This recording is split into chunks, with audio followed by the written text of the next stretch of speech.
지금 패널로는 강시혁 쌤, 변재호 쌤, 사현경 쌤, 서성민 쌤, 이승웅 쌤, 이중희 쌤, 정우영 쌤 나와 계시는데요.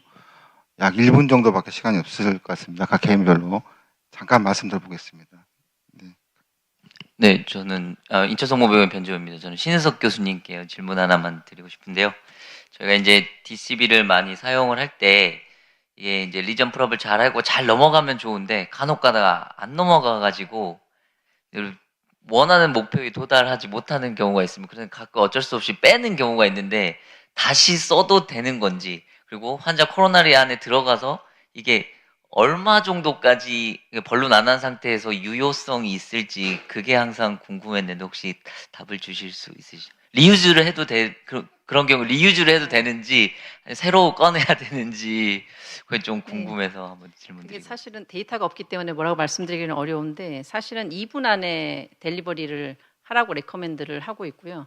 그게 사실은 이제 세 겹으로 접혀져 있는데 그 안쪽에는 드럭이 남아있기 때문에 번론을 폈다가 접지만 않으면은 어느 정도 남아있다고 볼 수 있거든요. 근데 그게 들어가서 이제 하시다 보면 2분은 금방 지나가거든요. 그래서 하다가 안 돼서 빼면은 사실은 그건 리유즈가 불가능하다고. 네. 질문이 많은데 하나만 그냥 하겠습니다. 선생님 보여주신 데이터 중에 당뇨병 환자에서 유독 그 DCB가 DS보다 우월한 거가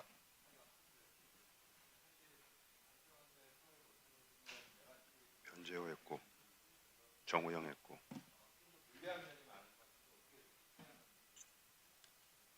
네, 그래서 더 DCB가 효과가 있을 거라고 생각이 드는데요. 왜냐하면 이제 말씀드린 대로 스몰 디퓨즈 멀티베슬들이기 때문에 사실 그러한 병변에서는 라지 베슬은 스텐 하나 정도 하고 나머지는 다 DCB로 치료할 수가 있어서 그 모든 스몰 베슬들까지 멀티플하게 스텐을 넣는 거는 사실 그 자체가 또 롱텀 아웃컴을 나쁘게 할 수 있기 때문에 DCB에 있어서는 당뇨가 좀 좋은 인디케이션이라고 생각이 듭니다.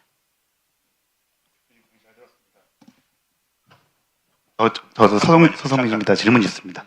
제가 강릉에 잠깐 갔을 때 그 교수님께서 LAD 스테미 이제 DCB만 했던 경우가 몇 번 있었습니다. 그래서 제가 제발 딴 병원으로 갈 사람, 여행 때문에 왔다가 잠깐 와서 MI 맞고 가는 사람들인데 온 사람들 잠깐 DCB하고 우리는 보지도 않을 텐데 스테미 환자 DCB 하는 게 괜찮냐 몇 번 계속 강조를 했었고요.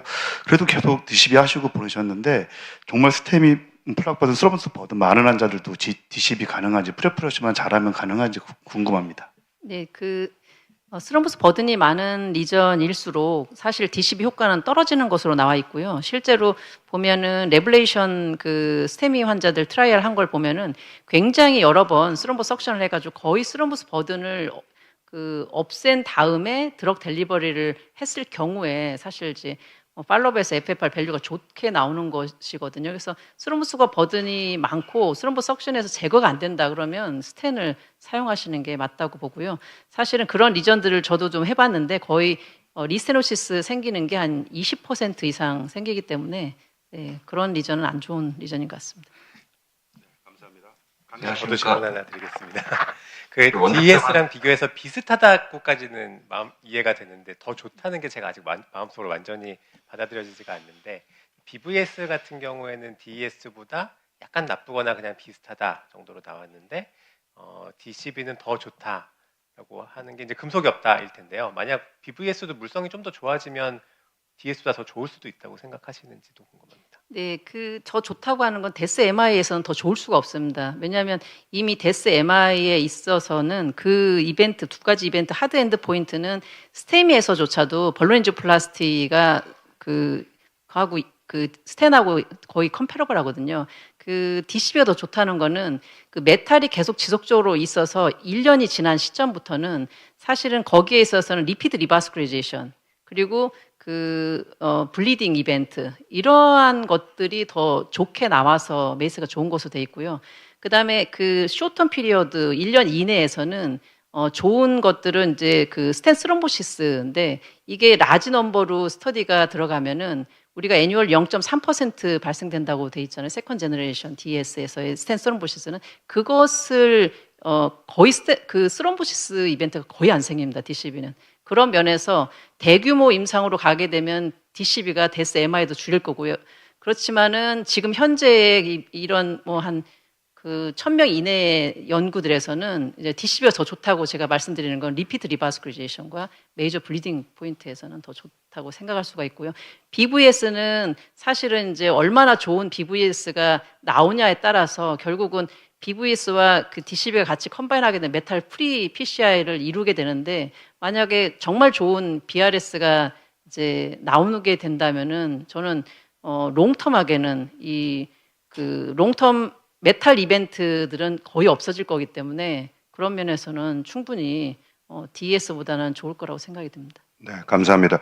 그래도 이승준 교수님 그래도 저도 신인석 교수님께 마지막 짧게 얘기 드리면 우리 리전 프랩 항상 말씀하시는데 이제 우리가 원래 스탠트 보험 기준이 본론하고도 레지듀얼 30% 남는 그런 인컴플레이트 부분은 물론 우리가 그렇게 요즘 하진 않지만 그런데 뭐 보험 기준 안에서 리전 프랩을 우리가 성공적으로 더 어치브 하려면 뭐 쉽게 생각하면 시간에도 갖고 간다든지 뭐 그런 것도 있습니다. 어떤 게 가장 그래도 우리가 보험 기준 안에서 여러 개의 본론을 선택하지 못한다면 뭘 더 해볼 수 있을까요? 네, 그게 이제 본론을 많이 안 주시기 때문에 CTO가 아닌 병변에서는 참 어려운데 그 처음부터 여기 보면은 시비어 다이섹션, 그 에큐트 클로저의 원인이 80년대 데이터를 보면은 그 라지 본론, 그러니까 1.3배 이상의 레퍼런스 베스보다 1.3배 이상을 초이스하게 되면은 다이섹션이 크게 생기면서 에큐트 클로저가 발생이 더 리스크가 더 높은 것으로 되어 있거든요. 그래서 사실 가장 좋은 거는 일단 그 약간 언더사이징으로 하이 프레셔를 줄 수 있는 넌 컴플레트 본론으로 먼저 어플라이하고 그 다음에 이제 옵티멀 사이즈의 본론으로 파이널하게 이제 본론 엔지오플라스를 해서 하는 게 가장 그 세이프하게 그 리전 프랩을 잘 만드는 방법인데 제가 알기로는 2개까지는 보험이 되는 것으로 돼 있어서 그런 방법을 하시면은 어떨까? 네. 네, 감사합니다. 온라인으로 3분이 참석을 하셨어요. 저 멀리 뉴욕의 김찬준, 그다음에 사영경, 이중희 선생님이 온라인으로 참석하셨는데 그래도 이중희, 사영경 선생님 질문 뉴욕에 좀 해주시죠. 안녕하십니까. 저 원조 세브란스 기독병 이중입니다. 저도 사실 신은석 교수님께 좀 질문을 준비했었는데요. 항상 교수님 강의 듣고 저도 이제 여러 코로나리 병변에서 DCB 엔지오플라스티를 좀 많이 하려고 노력을 하고 있습니다. 그래서 최근에는 제가 인트라 코로나리 이미지 가이드로 DCB 엔지오플라스티를 좀 시도를 하고 있는데 저희가 이제 스텐트를 놓고 이제 most predictive 아웃컴에 이제 영향을 미치는 게 MSA이지 않습니까? 그래서 코로나리 이미지에서는 DCB 엔지오플라스티 이후에 어떤 팩터가 조금 더 영향을 미친다고 보는지 그리고 또는 제가 이제 이미지를 보면은 항상 이게 좀 파이널 이미지에서 이제 뭐 드럭이 묻었는지 모르겠는데 항상 이렇게 얇은 층이 조금 보이는 경우가 있습니다. 사실 그런 것들이 사실 드럭 딜리버리랑 좀 연관이 있을지 이런 걸 좀 여쭤보고 싶어서 질문드립니다. 이미지는 그 아이부스로 하시는 건가요? 아이부스 OCT 둘 다 보고 있습니다. 네, 저희 그 이제까지 나와 있는 그 에비던스로는 사실 그 베이스라인의 다이메타 스테노시스, 그 다음에 아이부스에서 플렉 버든, 그 다음에 이제 포스트 프로시저 이후에 레지듀얼 다이메타 스테노시스가 그 리스테노시스와 연관이 많은 것으로 되어 있고요. 그 다이섹션 시비리티하고는 별 관계는 없는데 60년대 데이터를 자꾸 말씀드리는 거는 그때는 사실 뎁투도 없었고요. 안티코아굴레이션, 뭐 바졸랄티 이런 것들을 스타틴 특히 이런 드럭이 없었기 때문에 지금 상황과 리스테노시스를 얘기하기는 어려운데 80년대 벌렌지오플라스티에서 안 좋은 건 이제 시비어 다이섹션이거든요. 타입 C 다이섹션 이상. 근데 지금 현재까지 데이터로는 C 다이섹션까지는 아무 문제가 없고 단지 플로우 리미팅 다이섹션이 있는 경우에는 사실 이제 리스테노시스나 이런 이벤트들을 증가시킬 수 있는 것으로 되어 있습니다. 그리고 아까 말씀드린 그 약간 다른 리니어하게 보인다는 건 제가 이해를 잘 못하겠는데 어디서 그렇게 보이는 건지.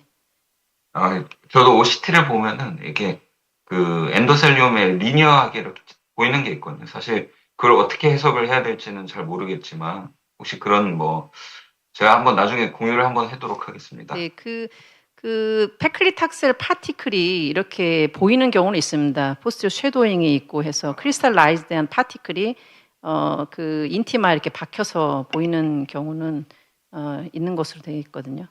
네, 감사합니다. 우리 사영경 선생님은 뉴욕에 좀 질문을 주세요. 프라스렐, 네네. 네, 그렇게 하겠습니다. 그 포턴트 B2Y12 이니비터가 역할이 큰 분야가 뭐 당연히 심혈관 중재 분야도 있지만 이스케믹 스트로크에서의 그 역할이 대단히 큽니다. 그 말씀 주신 스터디를 비롯해서 뭐 다른 스터디들 포함해서 이 프라스구렐이 이스케믹 스트로크의 지금 그 측면에서는 좀 어땠는지, 이게 말씀 주신 스터디는 이제 컴포지트 아웃컴으로 이제 말씀을 주셔서 어땠는지 좀 정보를 부탁드리겠습니다. 지금 말씀하신 거는 이제 이스케믹 스트로크를 인디케이션으로 하는 거가 아니라 그 이스케믹 스트로크이 이제 아웃컴이 결과로 나오는 걸 말씀하신 거죠. 그게 왜냐면은 이스케믹 스트로크 TI에는 이제 프라스구렐의 그 컨트라 인디케이션이기 때문에 이제 이스케믹 스트로크는 이제 그 있는 환자를 쓸 수가 없는데요. 기본적으로 스트로크 있는 환자의 경우에는 그 프라스구렐도 이제 크게 나쁘지 않은 것으로 이제 되어 있고요. 그리고 잠깐만요. 네, 그래서 프라스구렐과 이제 티카구렐 모두 다 이제 비슷한 결과를 보였습니다. 이제 이사벡터5 스타디 결과에서는. 그리고 다른 결과에서도 이제 과거에 그 이스케믹 그 스트로크 있는 환자들은 이제 사용하지는 못했지만 프라스구렐을 사용한 그룹에서는 그 이사벡터5에서는 비슷한 결과를 보였습니다. 네, 김찬준 교수님, 아주 숏 퀘션. 네네. 그 프라스구렐이 1번 약이잖아요. 실제 유효은 뭐만 있습니까? ACS에서. 프라스구렐 그 티카만 있습니까? 네. 아닙니다. 티카가 연구가 많이 되긴 했는데요. 네. 프라스구렐하고 티카구렐하고 양구는 이제 비교한 연구가 마우스사인의 레지스트리 데이터로 밝혀진 거가 이제 카디오바스쿨러 인터벤션에 나온 결과가 있었는데요. 프라스구렐도 상당히 꽤 많이 있습니다. 그래서 그 내셔널 와이드하게 데이터를 평가할 수는 없지만 그래도 프라스구렐보다는 미국 사람들은 티카 좋아하죠, 아직도. 네, 티카구렐이 조금 더 많습니다. 네, 이제, 네, 감사합니다. 네, 이제 시간이 다 됐고요. 아마 김찬준 교수님이 좀 외로우셨나 봐요. 좀 수다스러우신 것 같습니다. 네, 이제 마쳐야 될 것 같습니다. 네, 수고하셨습니다. 감사합니다. 네, 감사합니다. 수고하셨습니다. 네, 이것으로 마치겠습니다. 네.